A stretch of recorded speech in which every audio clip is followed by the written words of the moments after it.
इते अवां बि अहम ख़बर शेयर कंदासीं। शहीद मोहतरमा बेनज़ीर भुट्टो जी 15हीं वरसी सुभाणे मल्हाई वेंदी। गढ़ी ख़ुदा बख़्श भुट्टो में जलसे जूं तैयारियूं मुकम्मल कयूं वियूं आहिनि। गढ़ी ख़ुदा बख़्श भुट्टो में जलसेगाह अंदर 60 फुट वेकरी स्टेज तैयार कई वई आहे, जंहिं त पिंडाल के पार्टी झंडन ऐं अॻवाणनि जी तस्वीरुनि सां सींगारियो वियो। सख़्त सीअ बावजूद मुल्क जी कुंड कुर्श मांझी आलनि जी गढ़ी ख़ुदा बख़्श आमद जो सिलसिलो जारी आहे। बिलावल भुट्टो ज़रदारी, आसिफ अली ज़रदारी समेत ॿिया अॻवान अॼु नओं देरो पहुचंदा। अवां खे अपडेट कयूं पिया। अहम ख़बर आहे, शहीद मोहतरमा बेनज़ीर भुट्टो जी 15हीं वरसी सुभाणे मल्हाई वेंदी। गढ़ी ख़ुदा बख़्श भुट्टो में जलसे जूं तैयारियूं मुकम्मल कयूं वियूं आहिनि। गढ़ी ख़ुदा बख़्श भुट्टो में जलसेगाह अंदर 60 फुट वेकरी स्टेज तैयार कई वई आहे, जॾहिं त पिंडाल खे पार्टी झंडनि ऐं अॻवाणनि जी तस्वीरुनि सां सींगारियो वियो आहे। उन हवाले सां वधीक तफ़सील मालूम कंदासीं आवाज़ न्यूज़ जे रिपोर्टर रशीद समूह खां। जी रशीद समूह, वधीक कड़ा अपडेट्स आहिनि?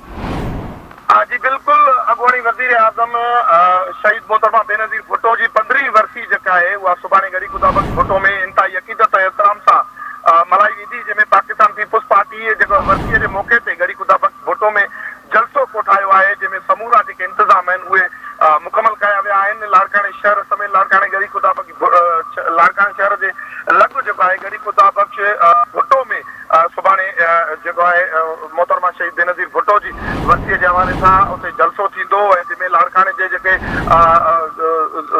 पार्टी अॻवान आहिनि पीपुल्स पार्टी जा उहे उन में सुभाणे शिरकत कंदा। ऐं जलसेगाह में 60 फुट वेकरी जेके आहे स्टेज ठाही वई आहे, जंहिंमें पार्टीअ जे अॻवाननि जे फोटुनि ऐं झंडनि सां स्टेज खे सींगारियो वियो आहे। ऐं मुल्क जे कुंड कुर्ट मां जेको आहे माण्हुनि जे जेको अचण जो सिलसिलो आहे कारकुननि जियालनि जो उहो बि जारी आहे। मां तव्हांखे ॿुधायां त सिक्योरिटी जी ॻाल्हि कजे त सिक्योरिटी जेके आहे उन हवाले सां इंतहाई सख़्तु कई वई आहे ऐं 8140 पुलिस ऑफिसरनि अहलकार हुते मुक़ररु कया विया आहिनि, जिन में 30 SSPs, 8 ASPs ऐं 71 जेके आहे DSPs, 120 इंस्पेक्टर, 330 सब इंस्पेक्टर ऐं 520 ASI ऐं 600 हेड कांस्टेबल ऐं 5361 पुलिस अहलकार ऐं 200 RRF अहलकार ऐं 200 SSU जा ऐं 300 लेडीज़ ऐं 300 ट्रैफिक अहलकारनि समेत लेडीज़ अहलकारनि ऐं कमांडोज़ पंहिंजा फर्ज़